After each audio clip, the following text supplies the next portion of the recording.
अरे थांबा थांबा, सुरुवातीपासून सांगतो काय झालं ते. संमेलनाचा दिवस असल्यामुळे आम्ही सर्व लोक गेलो पहिले हवनाला. त्यानंतर सर्वांनी बढिया तयारी केली नाही. मग आपण गेलो रेलीच्या मिरवणुकीमध्ये.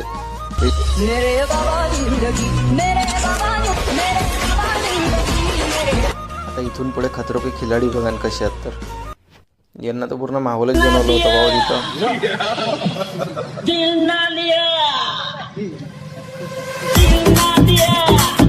मग आपल्या सेवक संमेलनाचा प्रोग्राम चालू झाला. त्यानंतर भाषण झाले आणि संध्याकाळी होतो ऑर्केस्ट्राचा प्रोग्राम.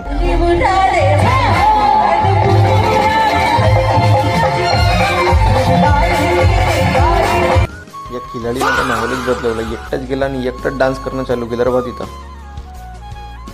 मग म्हटलं तो स्पेशली आपणही करून घेऊ थोडं. बढिया एकदम पुऱ्या गँगने एकदम बढियापैकी डान्स वगैरे केला. खूप मजा केली, खूप एन्जॉय केला आणि एकदम सक्सेसफुल हा प्रोग्राम तिथं राहिला आमचा. तर आपणही काही मस्तपैकी फोटोज वगैरे काढून घेतल्या. आणि अशाच व्हिडिओसाठी नक्की आपल्या भावाला फॉलो करा. धन्यवाद.